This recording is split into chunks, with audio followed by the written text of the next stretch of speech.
A brief discussion about French painting was the topic on which I spoke in the last video. Bonjour les amis, bonjour les étudiants. My name is Lalit Rao. I am a French teacher, translator and interpreter. I also happen to be the owner of the unique channel about French language, culture and civilization. It is called FLCC, and I welcome you to this latest video in which I am going to talk to you about 10 important French painters. So let us start. The first painter about whom I am going to speak is Camille Pissarro. Camille Pissarro was born in 1830 and he died in 1903. Camille Pissarro was a French painter and graphic artist who was initially influenced by fellow countryman Jean-Baptiste-Camille Corot. In 1859, Pissarro met Claude Monet and with him became a central figure of the Impressionist group. During the Franco-Prussian War of 1870-1871, he joined Monet and came under the influence of the English landscape school. Particularly, great English painters such as William Turner and John Constable. In 1884, after many trips, Camille Pissarro settled permanently in Éragny-sur-Epte, where he was able to acquire a house thanks to a loan from Claude Monet. Pissarro drew many canvases with the favorite themes of apple trees in blossom, walnut trees, vegetable gardens seen from his studio. In 1885, he befriended the painter Georges Seurat and was enthusiastic about his pointillism technique. This technique consists of painting a colored surface with multiple small touches of pure color. From about 1895, deterioration of his eyesight caused him to give up painting out of doors, and many of his late works are town views painted from the windows in Paris.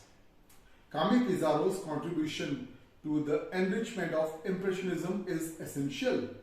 His work is very diverse: landscapes, portraits, genre scenes, still lives. However, it is through landscape that Pissarro distinguished himself in the history of art. Influenced by the poetic realism of Corot first, then discovering Impressionism before experimenting with pointillism, Pissarro developed his touch throughout his career. The artist had a major influence on Paul Cézanne and Paul Gauguin in particular. Now I am going to talk to you about Claude Monet, who was born in 1840 and who died in 1926. Claude Monet was a French Impressionist painter whose devotion to the ideals of the moment was unwavering throughout his long career. He was born in Paris in 1840 and was raised on the Normandy coast in Le Havre. He gained a local reputation as a caricaturist while still a teenager, and landscape painter Eugène Boudin invited the budding artist to accompany him as he painted scenes at the local beaches. Boudin introduced Monet to plein air painting, that is outdoor painting, which would prove out to be a decisive influence in his career. He was in Paris in 1859 and 3 years later he entered the studio of Charles Gleyre, where he met Pierre-Auguste Renoir, Alfred Sisley and Frédéric Bazzi. Edouard Manet was an influence on his figure compositions of the 1860s, while the informal style of his later landscapes originated in works such as Bathers at La Grenouillère, painted in 1869 when Monet worked with Renoir at Bougival. Monet was the leading French Impressionist landscape painter like Camille Pissarro and Charles-François d'Aubigny.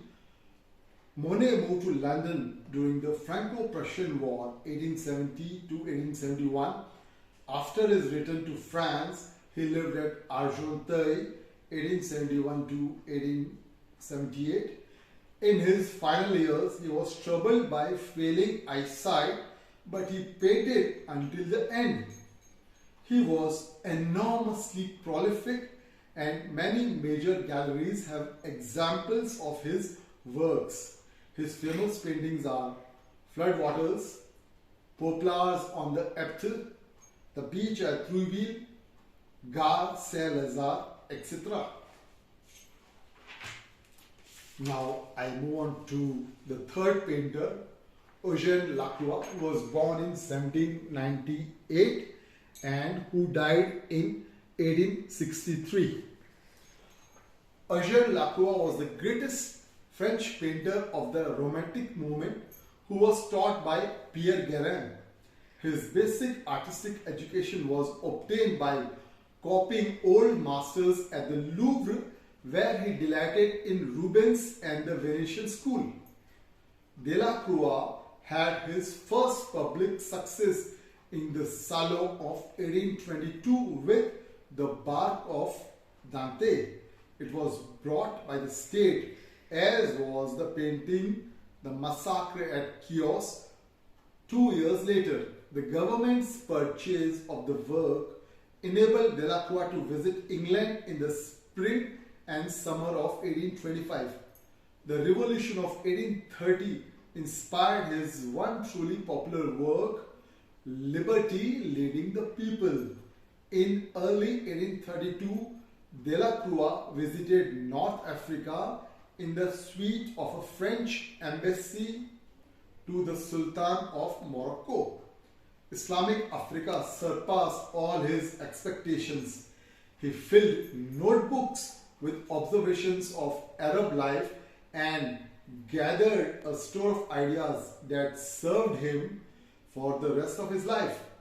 Algerian Women in Their Apartment, 1834, in Louvre Museum, records his recollection of a visit to a harem with the quiet authority of fact rather than the fictions of romantic exoticism. Delacroix's output was enormous, as after his death, his executors found more than 9,000 paintings, pastels and drawings in his studio. Eugène Delacroix was also a voluminous letter writer and kept a journal from 1822 to 1824 and again from 1847 until his death.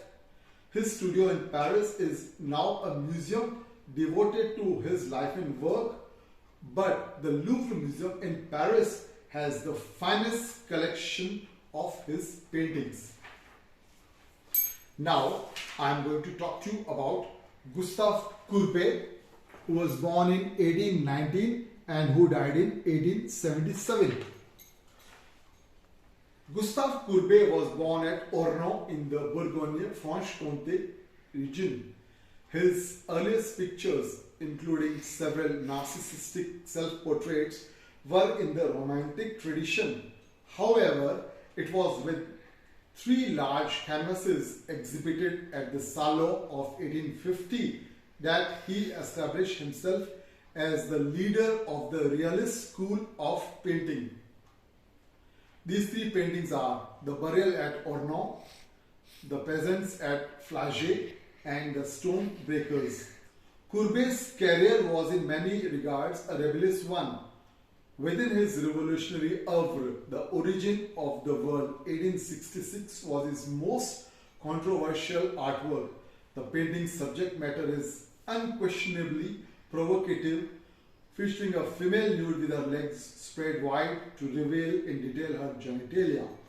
Courbet chose to paint it as inherent to his work was a desire to shock and rebel. it is said that Courbet did not form a school, but he had enormous influence on 19th century art because of his resounding rejection of the doctrine of idealization and concentration on the tangible reality of things. Now, it's time for me, ladies and gentlemen, dear students and dear friends, to talk about Henri Matisse, who was born in 1869 and who died in 1954. Henri Matisse was born at Cateau-Cambrésis in Nord and initially trained in law. He began painting in about 1890 and studied first with painters William Adolphe Bouguereau at the Académie Julian and then with Gustave Moreau at the École des Beaux-Arts for 5 years from 1892 until 1897. Matisse was influenced mainly by other masters of French painting, namely Paul Cézanne, Paul Gauguin and Pierre-Auguste Renoir. It is with his associate André Derain that Matisse developed a bold, simplified style. When they exhibited their works at the 1905 Salon d'Automne, Matisse and his friends were described by a critic as faux wild beasts, a term which inspired the label fauvism. Introduced to painting while recovering from appendicitis at the age of 19, Henri Matisse abandoned his job as a law clerk to compose Dutch-inspired still lifes and interiors using a sombre palette. During the 1920s, Matisse reverted to more conventional modeling, cohesive space and blended brushwork, depicting figures in exotic costumes in the textile sheet interior of his Nice studio. Throughout his life, Matisse published personal artist statements and dedicated at least an hour to writing letters to friends and family. These written and visual records illuminate a man consumed by color, fascinated by pattern, and enamored with the art of creation in wide-ranging materials and forms. Admirers of Matisse's art can have a look at his paintings by visiting Le Musée Matisse in Nice, southern France. Now, I am going to talk to you, my dear friends, ladies and gentlemen, and my dear students, about Henri de Toulouse-Lautrec, who was born in 1864 and who died in 1901. Henri de Toulouse-Lautrec was born on 24th November 1864 in Albi. He began painting in his youth and innovated in lithographic drawing.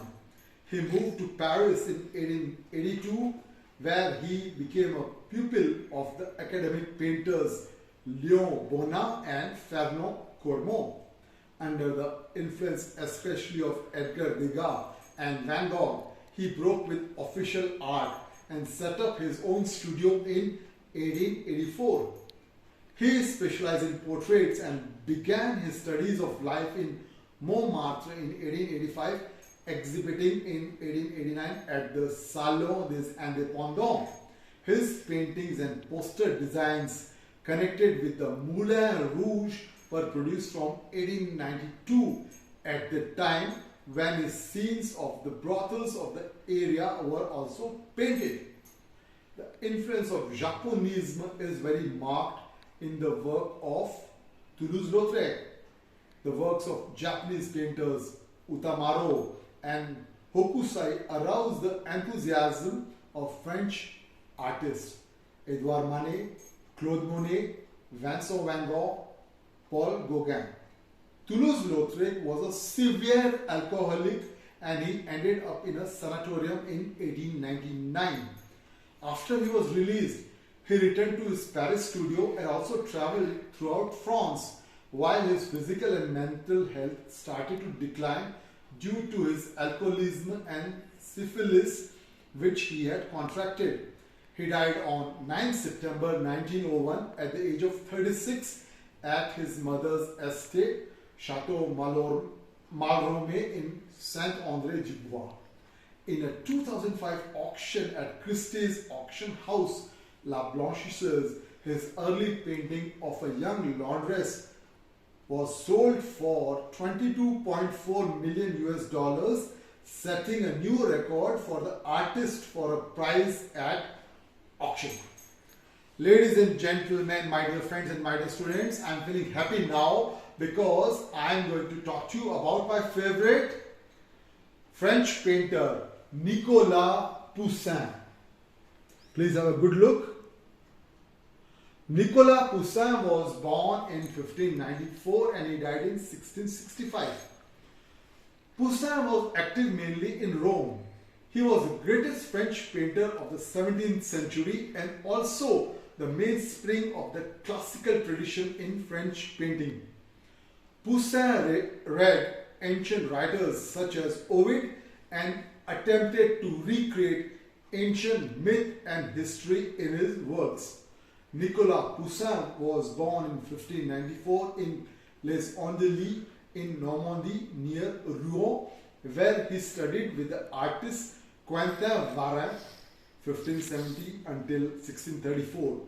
Some of his famous paintings include the Assumption of the Virgin, the Baptism of Christ, the Holy Family on the Steps, etc.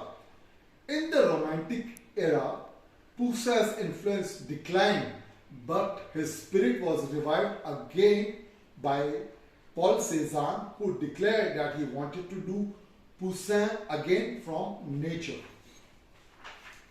Now, I am going to talk to you about Paul Cézanne, who was born in 1839 and who died in 1906. Paul Cézanne, 1839 until 1906. Paul Cézanne was born in Aix-en-Provence on 19 January 1839, son of a hat dealer who became a prosperous banker.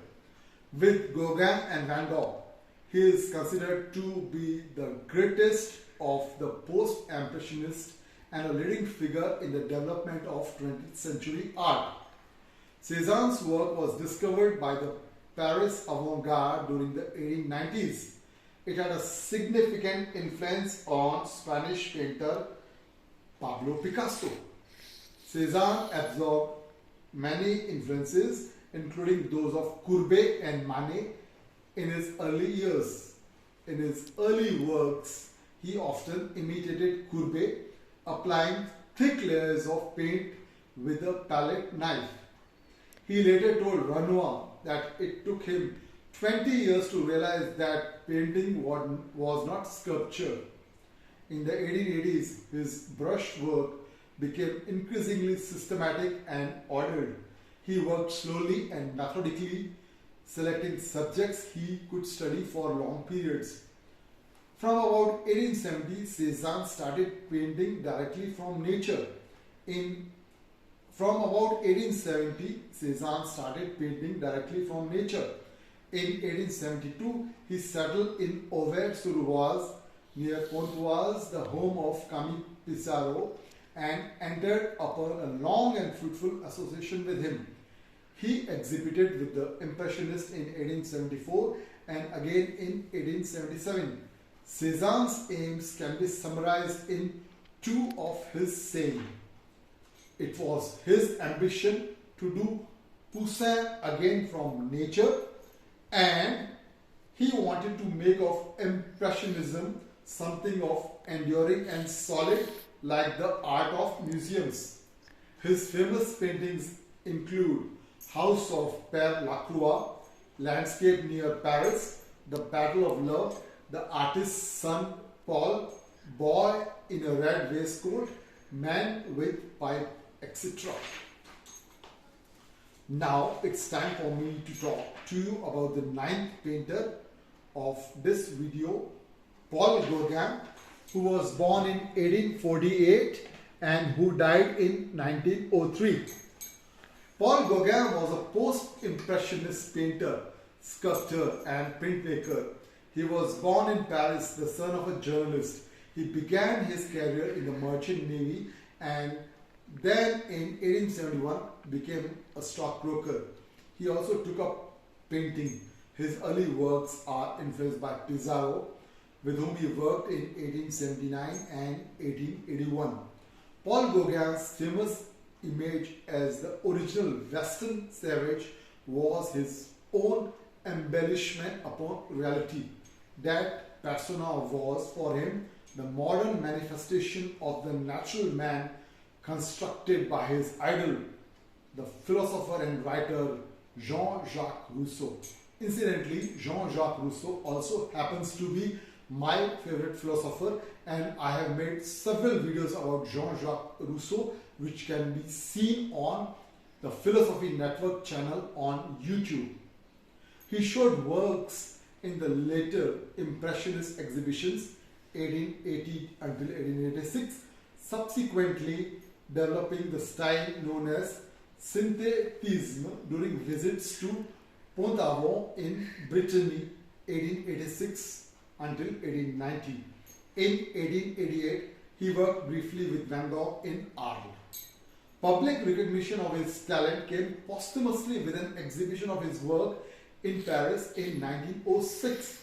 Some of his famous paintings are Still Life with Peonies, Breton Girls Dancing, Madame Alexandre Kohler, Brittany Landscape, Landscape at Le Pouldu, The Bathers.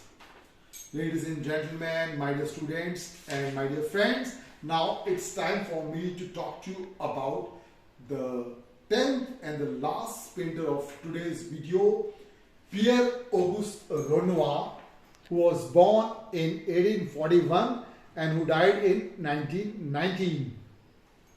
Renoir is perhaps the best loved of all the Impressionists, as all his subjects, pretty children, flowers, beautiful scenes, above all lovely women, have an instant appeal. He communicated the joy he took in them with great directness. Renoir said, "Why should art be pretty? There are enough unpleasant things in the world." My dear students, I repeat again what Renoir said.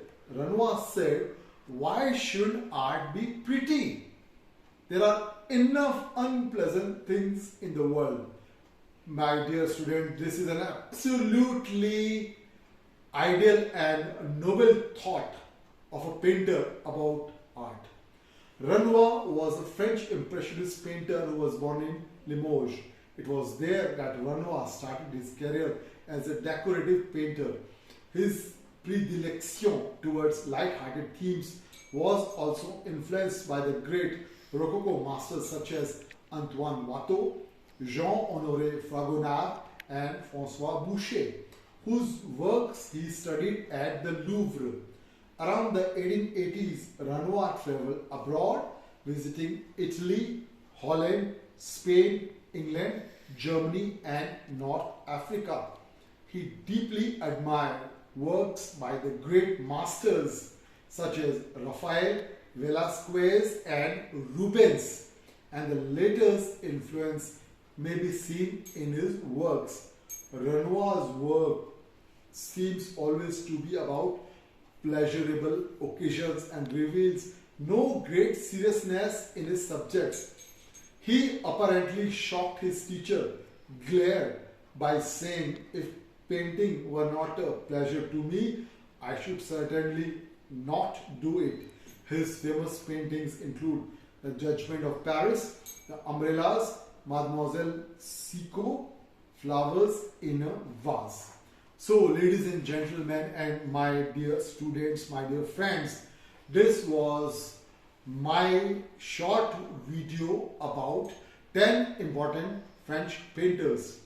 As usual, I hope that you have liked this video. Should you like this video, please share it, subscribe it and ask all your friends, neighbors, well-wishers and anybody whom you know in your network, be it at school, college, university, anywhere, to subscribe to FLCC, a unique YouTube channel about French language, culture and civilization. I thank you for your support and dedication. Merci beaucoup, au revoir and bonne chance.